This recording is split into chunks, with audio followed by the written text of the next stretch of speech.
Antes de começar esse estudo sobre Gênesis, é importante lembrar que algumas questões bíblicas não dá para você compreender apenas lendo o texto.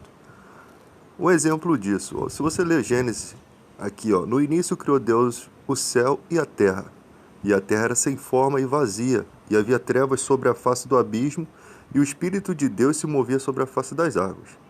Vamos tentar analisar esse texto aqui. Deus criou o céu e os céus, né? O espaço, né? Os céus, o céu que a gente vê e o céu além do que a gente vê, que hoje em dia com a ciência dá pra gente ver, né? Que é o espaço sideral. E a Terra. Então, quando ele cria os céus, ele cria todas as galáxias, tudo que está além do infinito aí que a gente não consegue enxergar. E depois criou a Terra. E aqui diz que a Terra ela não tinha forma, ela não tinha essa forma talvez arredondada, ela não tinha forma alguma. E ela vazia. E diz que havia trevas, né, escuridão, sobre a face do abismo, e o Espírito de Deus se movia sobre a face das águas. Ou seja, dá a impressão que quando Deus criou a terra, já fez a terra com água, né?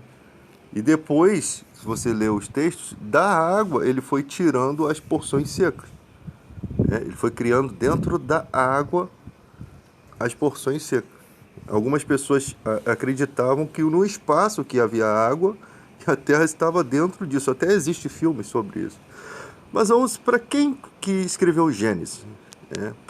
O livro ele foi compilado por Moisés e suspeita-se que no deserto do Sinai. Né? Agora, de onde Moisés tirou essa ideia de Gênesis? Né? Até porque Moisés ele não estava na criação, ele não foi um dos primeiros a serem criados. Né? Então, de onde ele tirou essa ideia? Existe, possivelmente, aqui no meu comentário bíblico, algumas fontes para identificar, por exemplo, no caso Gênesis 5:1, parece que é mencionado o livro das gerações de Adão. Né? Então, como que foi transmitido essa ideia de criação?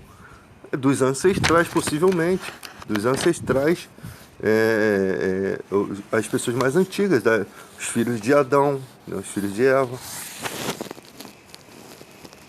Essa conclusão de que Moisés escreveu o livro de Gênesis, nós vemos na citação de Atos 15:1, está escrito: se vós não circuncidares conforme o uso de Moisés, não podeis salvar-vos.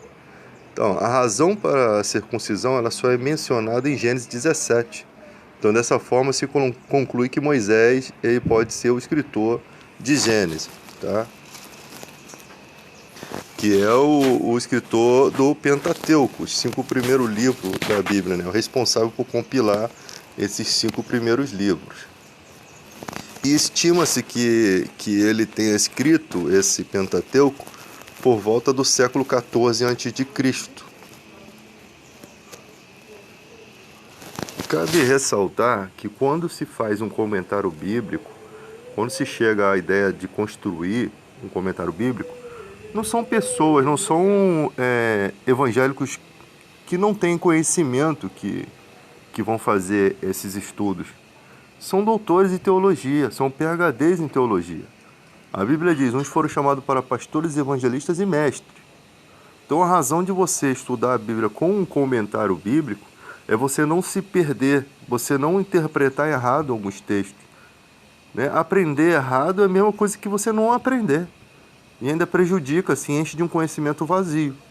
Então é necessário você ter um comentário bíblico, né?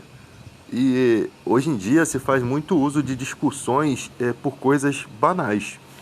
Existem existem muitas questões na Bíblia que, por exemplo, pela questão adâmica, pela questão do pecado, o homem ele já se rebela contra Deus naturalmente. Então, a natureza adâmica ela está sujeita a Satanás. Satanás cega os entendimentos dos incrédulos. Que os cristãos não se deixem cegar também por isso. Porque na natureza humana, ela está inclinada ao pecado. Você só sai dessa natureza aceitando Jesus. Quando você aceita Jesus de fato, verdade, né? Você vivendo com Jesus, que não adianta você aceitar Jesus e não viver com Jesus. Então o Espírito Santo não tem, se você não viver com Jesus, o Espírito Santo não tem fluência dentro de você, não tem liberdade de levar você aos caminhos do amor, aos caminhos dos conceitos de Jesus Cristo, daquilo que Jesus está ensinando. Ou seja, você não vai fazer ideia do que é ser um verdadeiro cristão, do que é ter o amor de Deus, né? Porque tem tanta coisa no mundo que faz as pessoas duvidarem do Criador. E por que os cristãos não duvidam? Porque as leis de Deus foram escritas no coração. Então, outro dia eu conversando na internet, falando com um ateu, e não dá para conversar com um ateu. Porque eu tento explicar para ele, amigo, tudo que está na Bíblia é pela fé. Mas essa fé não é uma coisa retardada na nossa mente. Foi uma coisa escrita no nosso coração. Não dá para você crer na Bíblia sem ser alguém espiritual. Não dá para crer na Bíblia se Deus não te dá esse direito a crer. Se Deus não te iluminar. Não tem como. Porque tudo é pela fé. Eu não vi Jesus, eu não vi Abraão, eu não vi Moisés, eu não vi Deus, eu não vejo anjo, eu não vejo demônios. Você pode ver reações dos demônios nas pessoas. Mas até isso, muitas igrejas enganam os outros. Então, dificilmente você vai ver. Agora, se você expulsa demônio de verdade, você vai ver o poder do nome de Jesus. Você vai ver o nome de Jesus materializado, identificando a existência dele. Mas isso é outro caso. Poucas pessoas realmente passam por essa questão espiritual de ter que expulsar um demônio, né, de uma pessoa. Até porque existem muitas coisas, né? Existe gente que está louca e você pensa que está endemoniado. Existem igrejas que pagam as pessoas para estarem endemoniadas. Então, esse conceito tem que ser pessoal e tem que ser de pessoas que trabalham na obra de Deus para poder experimentar esses dons espirituais, tá? Do poder que há no nome de Jesus. E o nome de Jesus mostra que ele vive, né? Que ele é o Rei dos Reis, que ele é o Filho unigênito. Mas até você chegar a isso, você não tem como explicar isso para um ateu. Um ateu não vai acreditar nessas coisas. E não tem nada na Bíblia que você possa explicar a um ateu. Não tem nada, porque como é que ele vai entender, como é que ele vai acreditar em anjos, em demônios? Se você chegar nisso, acabou. Se eu chego, eles tentam, eu não sei qual porquê que o ateu perde tempo com a gente, né? Nós não vamos nos tornar ateus. Eles querem pegar pelos textos da Bíblia, pelos textos, e confrontar pelos textos, tá? Então vamos confrontar. Jesus falou várias vezes sobre expulsar demônio. E uma coisa que os incrédulos não acreditam em anjos e demônios. Eles não acreditam. Eles não acreditam. Eles não estão dispostos a passar pela mente deles isso. Porque não foi dado a eles o direito de crer. Então, quando eu chego lá em Lucas 13:10, que Jesus fala, 13:11, que havia uma mulher encurvada, 18 anos, e a causa daquela corcunda dela era um espírito de enfermidade, e o próprio Jesus narra, e não convinha soltar dessa prisão essa filha de Abraão, a quem Satanás há 18 anos mantinha presa, só ressaltando que aquilo ali era um tipo de doença espiritual causada por um espírito. Só que não são todas as doenças assim, tá? Ali era um caso. E aquela mulher não estava no pecado, ela estava na igreja, estava na sinagoga. Então não havia razão, não havia motivo nem para o mal habitar na vida dela. Mas ali não havia o nome de Jesus. Então Jesus vai lá naquele momento que está reinando o nome dele, triunfando o nome dele, e mostra o evangelho do reino, onde há poder no nome de Jesus. Por isso que Jesus começa a falar de questões espirituais, sobre o valente, quando ele está armado, ele guarda armado as suas posses. O demônio sai e volta com 7, quando ele é expulso, ele volta com 7 piores. E o estado daquele homem se torna pior do que o primeiro. Eu acho que essa alusão, essa informação que Jesus dá, que na verdade quando o espírito entra na pessoa e ele é retirado, ele não é retirado por outra pessoa, nesse momento que ele está falando isso. Ele deve ser tirado pelos anjos. Mas a pessoa dá liberdade e ele volta. Por quê? Porque não há uma conversão. Quando você se converte, Colossenses 1:13, ele te sela com o Espírito Santo, lá em Efésios 1:3, 2:3, não, Efésios 1:13. E Colossenses 1:13 diz que ele nos tira do império das trevas e nos transporta para o reino de Jesus. Deus nos tira do império das trevas. Ou seja, o diabo passa a não ter mais essa condição sobre a nossa vida de natureza adâmica. Vai tentar explicar isso para um cara que não aceita. Fica difícil. Então, é questão e você não tem como confrontar um texto assim, o ateu. O ateu não tem como confrontar. Não tem. Vocês que são ateus não tem como confrontar isso. Jesus várias vezes fala de coisas espirituais, mas não aceitam. Então, não tem como vocês aceitar que Jesus andou sobre o mar. Não tem como vocês aceitar que Deus criou o mundo. Vocês acham que... Por que os cientistas querem achar água em outro planeta? Porque, para mim, eles querem comprovar que Deus não criou a Terra. O simples fato dessa busca implacável, e ainda que acha água sem vida. Quando Deus fez a terra sem forma e vazia com água, não havia vida. Se achar alguma vida, pode ser que exista, mas não vai ter vida humana. Se Deus quisesse, e Ele pode, Ele é eterno, e a gente não sabe o tamanho da grandeza dele, Ele pode ter outras criações. Ele pode, mas eu acho que Ele nunca vai deixar que essas criações se encontrem, para não confundir e atrapalhar os planos que Deus tem para essa situação. As pessoas falam que Deus, que lá no Jardim do Éden foi, tinha outra mulher e tal. Por que Deus ia negar essas informações para a gente? E por que você acha que Deus esconde alguma coisa do ser humano, né, nesse quesito de humanidade? Se Deus não escondeu o pecado de Davi, se Deus as narrativas da Bíblia são exatamente os fatos históricos que aconteceram. Se tivesse outra mulher, Deus não ia deixar a gente confuso. Ele não ia deixar a gente com essa confusão de como que Adão e Eva tiveram mais filhos, se então os irmãos tiveram relacionamentos, possivelmente. Nós vivemos numa conduta de ética, porque nós desenvolvemos essa conduta no passar dos anos. Mas isso veio com as leis, e sem lei não é pecado. Quando veio as leis, o pecado acabou nos condenando. Então, com o ter passado o tempo, foi proibido certas coisas. Você vê que lá no livro bíblico, lá no Pentateuco, começa a ter Levíticos ali, começa a ter essas informações de leis. Antes não havia leis, né? Então, sem lei não há pecado. Então, se não houvesse aquelas leis, nós viveríamos como os índios aí, ó. Pelados, né? Talvez pelados ou com roupa, não saberem. Porque quando Deus criou Adão e Eva, eles eram como os índios, andavam nus, não se envergonhavam. Você vê isso nos indígenas, nos povos indígenas. Sem questão, sem raciocínio de que estão nus, sem essa ideia. Para eles foi aquela pele que eles nasceram. Então, não tem essa vergonha que nós temos, né? Não estou falando dos peladões aí das praias de nudismo, não. Esses são sem vergonha mesmo. Tá? Mas os índios é a natureza deles. Então eles não têm essa consciência.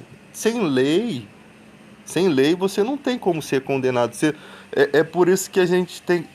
quando Jesus conversava com as pessoas, ele sempre procurava investigar o nível de conhecimento daquela pessoa. É lógico que Jesus sabia, mas ele estava como mestre nos ensinando que a gente precisa entender como que a outra pessoa compreende a vida. Não adianta você passar a tua inteligência, a tua educação, as coisas que você aprendeu e jogar em cima de uma pessoa. É como se você jogasse a biblioteca em cima delas. Aquela pessoa não raciocina como você, ela não pensa como você, ela não tem, às vezes, a educação que você teve, ela nasceu num contexto social diferente e você acha que ela é obrigada a aceitar o que você está propondo. Não é assim que funciona, tá? Então, Jesus sempre nos mostra como o mestre deve agir. Como que você entende a lei? Fala para mim, aí, conforme aquela pessoa ia relatando as coisas, Jesus podia aplicar o conhecimento ou não. Aquela pessoa tem um entendimento do que ela está dizendo, ou seja, ela não é uma pessoa surtada, ela não é uma pessoa sem entendimento. Eu posso aplicar essa palavra mais forte, ou eu posso aplicar essa palavra mais sábia. É assim que era a ação de Jesus. Hoje em dia não, é uma briga, todo mundo quer jogar informação em cima do outro e não acontece nada. As informações, elas não alteram as questões a nível de conversão. Se você vê a Bíblia não tem relato sobre dinossauro, além de que poderia até ter, né? Jesus vindo aí na época, poderia ter fósseis de dinossauros já encontrados naquela época e as pessoas poderiam perguntar várias coisas. Só que aquela civilização não tinha esse tipo de preocupação, né? E era uma civilização que estava sofrendo com tanta coisa mais importante para perguntar a Jesus sobre tanta coisa, tantas coisas que as pessoas precisavam de Jesus que não daria tempo, né, dessa situação acontecer. Nós só sabemos, o que eu sei de Bíblia, o que eu entendo é que Jesus nunca despreza ninguém. Você pode ser homossexual, você pode ser qualquer pessoa, Jesus não despreza ninguém. Se ele não despreza, eu não, como cristão não posso desprezar. A mensagem de Cristo é: vinde a mim, vós que estáis cansados e oprimidos, e eu vos aliviarei. Quem é que cansa e oprime o homem? O diabo faz isso. A vida faz isso. As outras pessoas fazem isso. O diabo através da maldade das outras pessoas, né? Os infortúnios da vida, né? Os desafios, aquelas coisas que desencorajam você, que impedem você crescer e de ser feliz.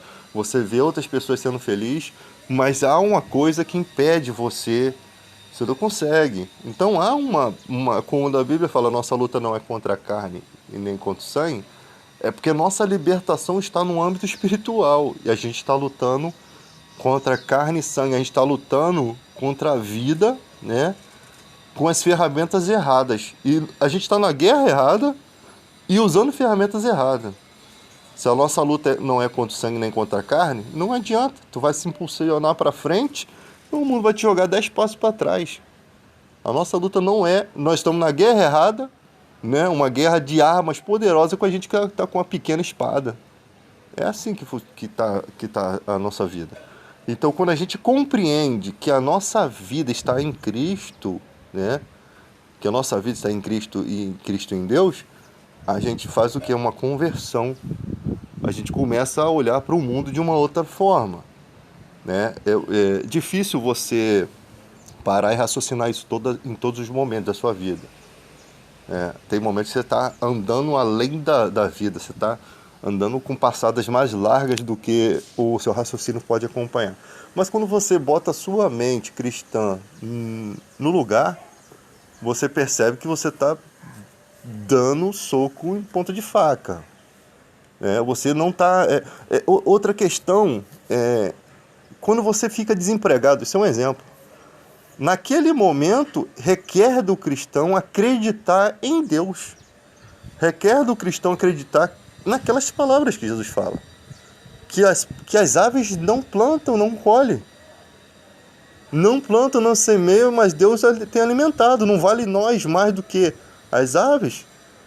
Aí você fica pensando, pô, eu não tenho estudo, eu não tenho isso, eu não tenho aquilo, eu não tenho aquilo. Você fica se enchendo de falta de fé. Você está crendo... você está dando poder a um gigante que não existe. Por quê? Porque o gigante que tem aqui no mundo é Deus. Quando Davi fala, eu olho para os montes, de onde me virá o socorro? Eu olho para eu posso dizer assim, para os poderosos, para aqueles que eu poderia pedir uma ajuda, para o tamanho daquelas montanhas, pode ser literalmente isso. De onde vai vir meu socorro? Quando você vê que não há possibilidade no mundo de você ter socorro, você tem que crer em alguma coisa maior do que aquilo. O meu socorro vem do Senhor que fez o céu e a terra. Então, outra coisa que Davi fala muito bonita é: cai-me as divisas em lugar ameno. Ou seja, toda a honra, toda a glória, todo aquele poder do rei, diante de Deus, ele cai por terra, assim, ele se desfaz. Davi consegue reconhecer que ele só é um rei terreno, ele é um rei passageiro e que há algo, que há Deus maior do que ele. Então as divisas caem em lugares a menos. Isso faz com que o rei seja justo e paciente e prudente com os seus servos, com os seus inimigos, Isso faz com que o rei... Por isso que Davi é um rei muito respeitado, né? Certa vez tinha um homem tacando pedra no rei. E o líder do esquadrão dele quer que eu arranque a cabeça dele. Aí Davi falou assim, não, quem sabe Deus enviou para fazer isso daí. Ou seja, eu estou fazendo alguma coisa, eu posso estar fazendo alguma injustiça, cometendo alguma injustiça, e esse homem está coberto de razão e Deus está tentando me alertar. Davi era sensível às coisas espirituais. Davi, ele prestava atenção nas coisas, ele não tomava a atitude sem pensar. Ele não dava passada sem raciocinar. Não, ele era um cara passivo, paciente, né? Ele, como todo ser humano, cometeu erros, mas ele era um cara de natureza pacata, né? Então ele tinha ele fazia essa reflexão. Às vezes as pessoas querem desconstruir a vida de Davi e eu pergunto, coloca todos os seres humanos na meia e escreve a história desses seres humanos como se eles fossem o rei Davi, se eles seriam mais justos que Davi, como seriam esses homens? Aí na história, nas narrativas da Bíblia, você vê quantos homens que eram de Deus, de família boa, e se voltaram contra Deus. Pessoas que tinham tudo para ser como Davi, mas foram piores do que os mais piores homens. Então, quando a Bíblia mostra essas coisas, mostra que às vezes não depende muito da situação que você passou na vida. Você ser uma bênção, ser uma maldição, às vezes não é o seu convívio social que vai fazer que vai levar você a ser de tal forma. É uma condição de escolha, é uma condição de decisão, é uma condição de reflexão pessoal. O cara determina, eu vou ser mal, né? E o cara entra na perversão da vida e ele começa, já que eu já estou perdido mesmo, vamos pra frente. Entende? E é assim que vai. E aí você vê os caras mais cruéis do mundo. Tem gente que é tão cruel, cara, que não dá mais. Ele não consegue mais retroceder, mano. Eu acho que ele nem tenta mais, ele nem se esforça mais. E existe tanta gente que hoje em dia é cruel, mas não sabe que ela é uma pessoa bondosa, mas ela tá perdida. Ela não consegue entender a cegueira dela. Ela não consegue compreender. Ela é ruim. E às vezes ela não consegue fugir dela mesma, fugir daquele comportamento dela. Ela criou uma estrutura maligna em volta dela, ou seja, de amizade, vínculos de amizade, vínculo de obrigações. Ela se botou numa condição que ela não consegue mais sair. Mas a pessoa reflete. E a maior reflexão que o homem pode fazer é que se eu morrer dessa forma, eu estou perdido. Então se tiver que fugir, mano, de si mesmo, se tiver que sumir, suma. Sai fora. Outras ficam com medo. É só você raciocinar. Se você tem uma família, você tem filhos que você ama, e você sabe que naquele dia eles estão para te matar. As pessoas vão vir para te matar. Cara, o cara não sai nem do portão de casa, mano. Ele não vai sair da casa dele porque ele prefere morrer no habitat dele, né? Ele prefere, às vezes, sair ali e morrer na porta de casa do que fazer a família dele passar pelo transtorno que ele mesmo construiu. Essa é uma derrota humana. Entende? Agora, tem outros que tomam a decisão de fugir com tudo. Fugir. Mas essa fuga tem que ser com a família concordando. Seu filho está na escola, sua mulher está empregada, sabe? Não é uma decisão que uma pessoa pode tomar. Porque se ele foge sozinho, vem gente e mata a família dele. Então eles dizem o cara como um herói, vou te falar. E nessas horas, a pessoa tem que conversar com Deus e botar tudo em pratos limpos. Nessas horas, você é como aquele ladrão na cruz lá. Aquele cara que ele se arrepende. Mano, se você não se arrepende, force esse arrependimento, ou seja, força-se a arrepender-se, lance sobre Deus. Ele é misericordioso. Mas o problema é que o mal está tão encalacrado nas pessoas que às vezes ela não consegue mais fazer isso, ela não acredita que ela pode ser perdoada. Uma das artimanhas do diabo é fazer com que você não acredite que Deus possa te perdoar, quando na verdade Jesus morreu pelo pecado de todo mundo. E nele há perdão suficiente, nele há bênção. Onde abundou o pecado pode superabundar a graça de Deus. Então, nunca que o ser humano pode achar que Deus não pode perdoá-lo. A humanidade pode até não te perdoar, tá? Ela pode nunca te perdoar pela alguma coisa que você fez. Mas Deus, ele é totalmente compassivo e as escrituras existem exatamente para isso. Você vê pela história do rei Davi, um homem que era amado por Deus, e ele comete um crime gravíssimo. Ele adultera com a mulher de um dos melhores soldados dele, né, Urias, um dos 60 valentes de Israel. Depois manda ele para a guerra com a mensagem nas mãos da morte dele mesmo, para que recuassem no exército e deixassem ele morrer na guerra. E ainda tenta se desculpar que isso acontece mesmo e tal, para não ficar mal com seus líderes, para as pessoas não terem mal impressão dele. Ele faz isso. Cara, e ele tem como mulher, depois ele teve que assumir a responsabilidade, e dessa mulher que nasceu Salomão. O primeiro filho morre, ele passa pelo sofrimento da perda de um filho, uma coisa que Deus não tinha preparado para a vida dele. Ou seja, ali você entende que as suas ações pode trazer para a sua vida problemas que Deus não queria que você tivesse. É aquele cara que adultera e tem um filho fora do casamento, que ele nunca vai ter o carinho daquele filho, ele nunca vai poder dar o melhor para aquele filho, ele nunca vai poder viver aquilo, porque aquilo não foi preparado talvez para ele. Mas Deus é misericordioso e alguns conseguem ainda fazer tudo isso, porque Deus é bom. Às vezes do adultério o cara vive bem, sabe? Não quer dizer que a vida continua, Deus não mantém a sua ira, tá? Tomou um caminho errado, Deus não faz assim, ele te apaga, não. E isso demonstra na história de Davi para que você entenda a misericórdia de Deus. Porque depois Deus restitui Davi, mas não sem ele passar por um sofrimento. Por quê? Por que Davi passou por todo aquele choro? Porque ele se tornou irreconciliável. Um homem segundo o coração de Deus, ele não consegue achar arrependimento. Ele só começa a buscar arrependimento quando ele é confrontado pelo profeta que ungiu ele. Que começa a falar numa história de uma forma figurada e desafia ele, o profeta arriscando a vida dele, lógico. O rei, dependendo de sua ira, podia mandar matar o profeta, acho que é Samuel. Podia matar, acho que é isso mesmo. Poderia ter matado, acabado com a vida dele, mas ele foi lá com um homem de Deus, disposto a viver ou morrer, e encara o rei. Conta uma história e mostra quem era o transgressor, sem saber quem era o transgressor daquela história, era o próprio Davi. Então você entende, a partir dali, que a repreensão do profeta era o Deus falando. É isso que as pessoas não entendem. Às vezes, quando uma pessoa chega para falar para a sua vida que você precisa mudar, é Deus que está transmitindo, porque aquela mensagem é boa, aquela mensagem é considerável.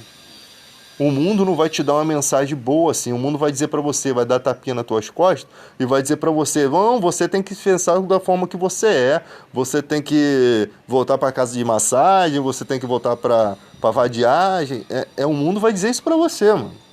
Ele vai dar o tapinha nas costas sabe, ele vai transmitir a mensagem do mal para você, que você pode seguir por aquele caminho que vai dar tudo certo.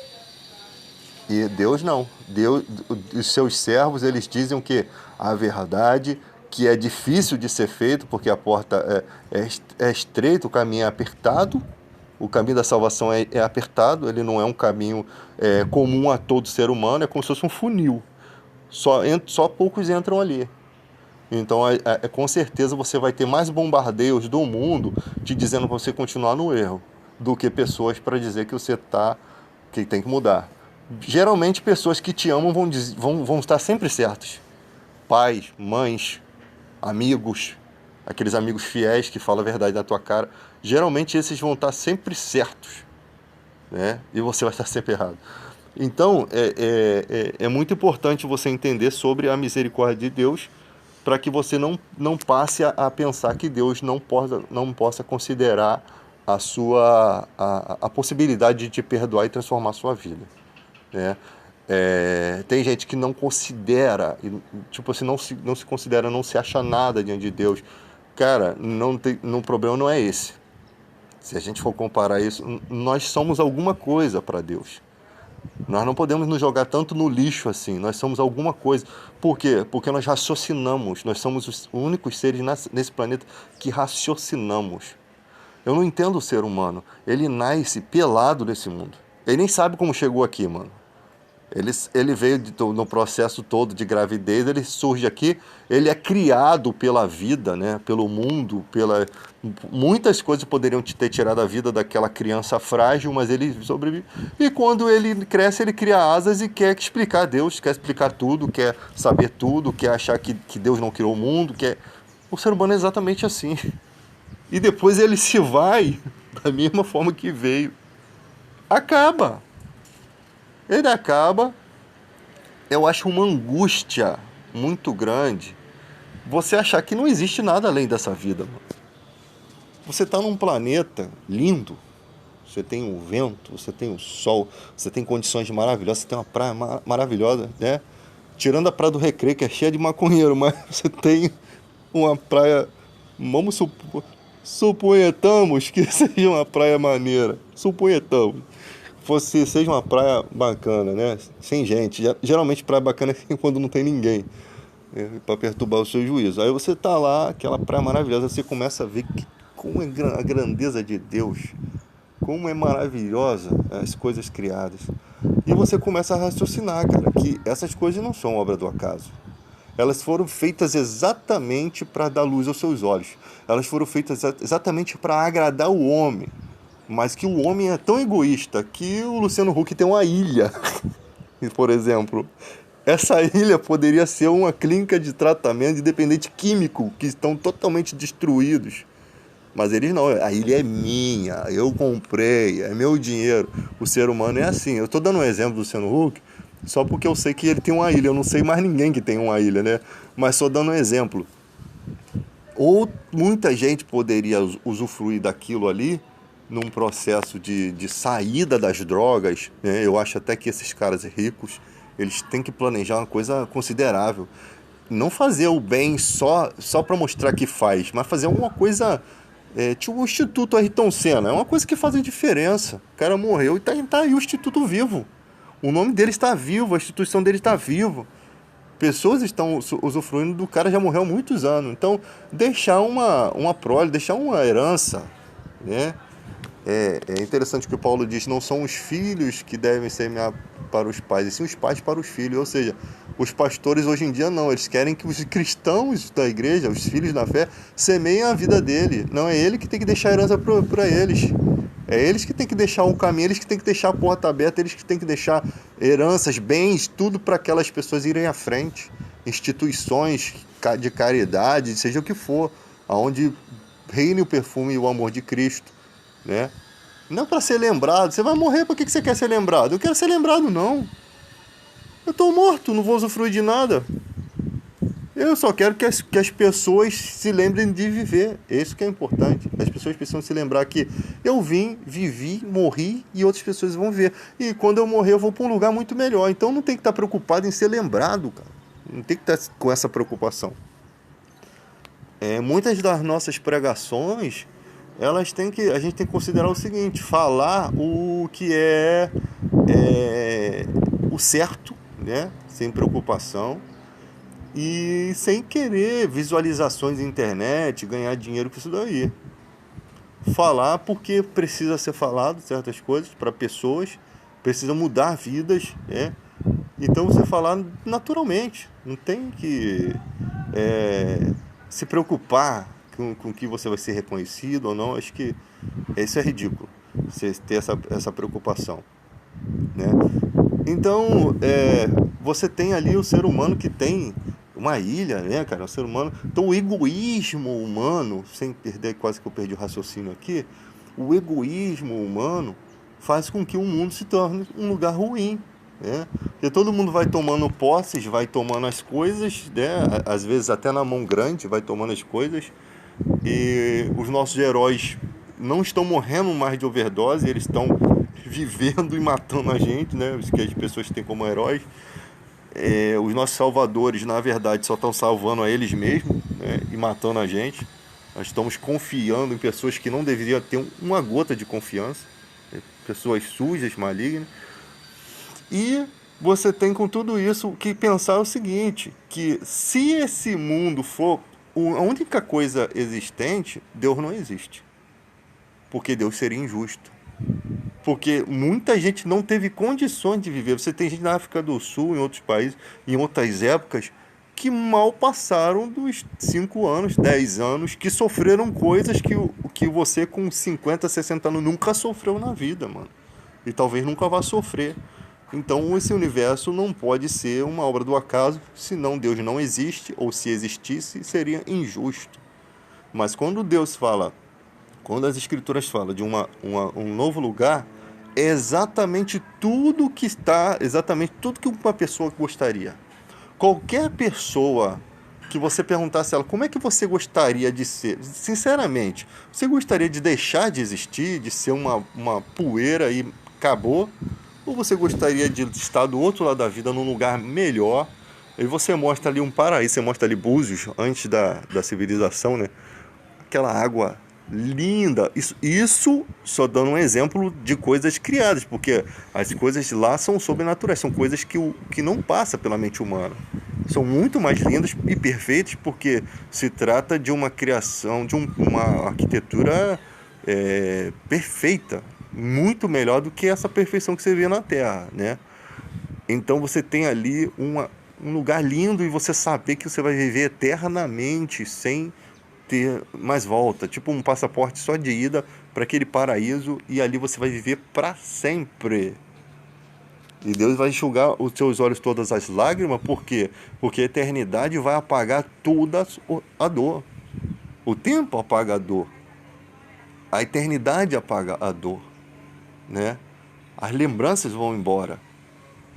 Agora, talvez, se a gente tiver algum raciocínio no céu, ficaremos tristes, talvez temporariamente. Não sei se existe a possibilidade de entrar tristeza no céu, mas se existir raciocínio de vida ainda lá, se o nosso raciocínio nos acompanhar até a próxima dimensão, né, nós vamos sentir um pouco de tristeza pelos que a gente vê que se foram, mas que não vão estar ali com a gente.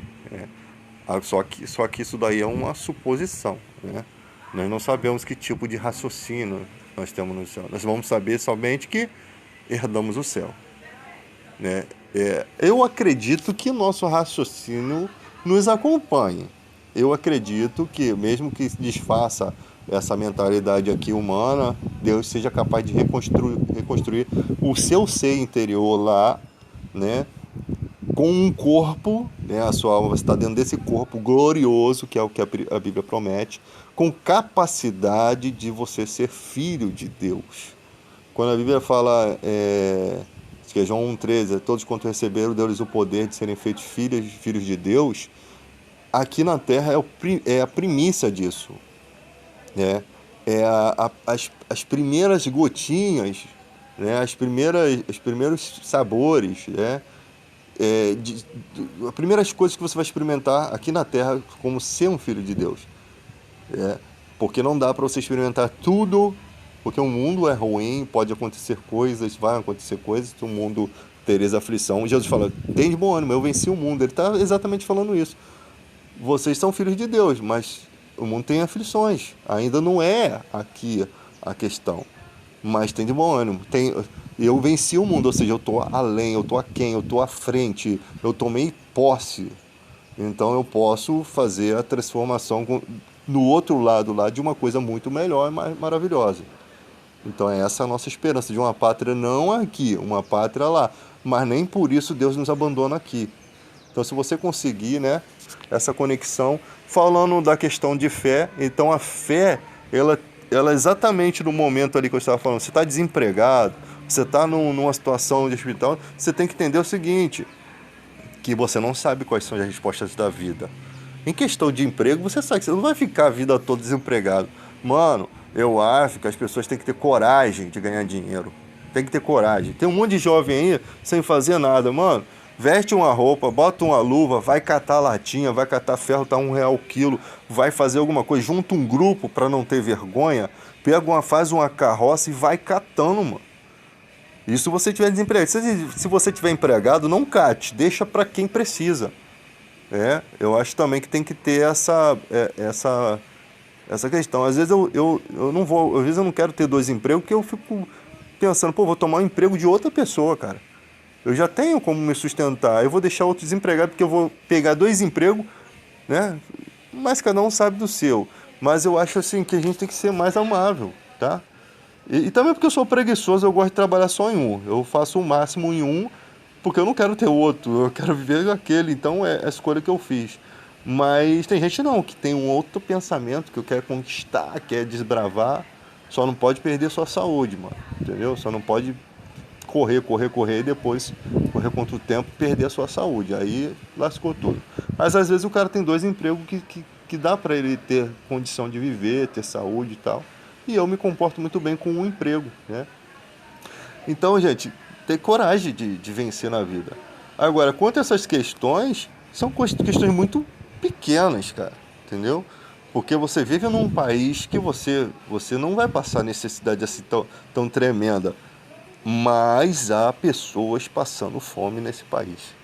Há pessoas passando fome na miséria. E o ser humano é muito egoísta, cara.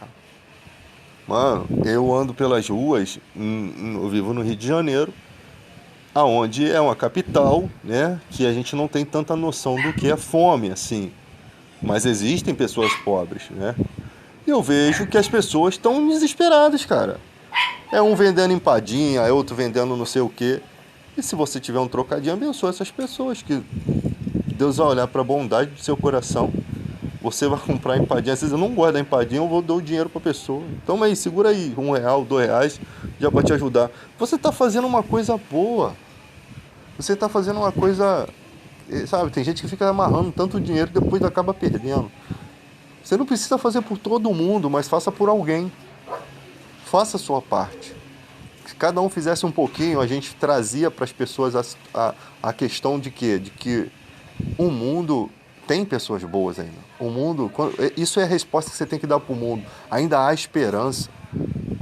Existe pessoas boas. Isso vai fazer com que a pessoa pense o quê? Eu não vou roubar, eu não vou fazer errado. Por quê? Porque tem gente que ainda é boa. Isso muda a vida das pessoas, tá?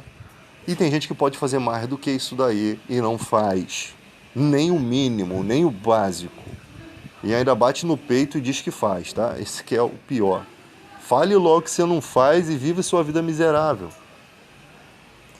Eu comecei a falar de Gênesis aqui até parou com a situação. Então, voltando à questão do comentário bíblico, tenha um comentário bíblico. O meu é que o novo comentário bíblico tem do Antigo e o Novo Testamento, né? Com recursos adicionais. Ele é da Central Gospel, do Silas Maracutaia, né? Que eu considerava um grande pregador até se envolver na política e me decepcionar, e continua me decepcionando. Para mim tá perdido. Então aqui tem o nome dos editores e tem vários PhDs. Então respeita os bigode grosso, mano. Respeita os caras que são patente alta. Respeita. Você não vai ter toda a interpretação da Bíblia, até porque tem coisas que não dá para ser interpretado, né? Talvez sejam coisas que não seja necessário. Mas o que é necessário para sua fé está aqui, tá? O que está necessário não para discutir ou para demonstrar conhecimento, como alguns fazem, que aí você está mais aquele que acha que sabe alguma coisa ainda não sabe como convém saber. Isso é bíblico.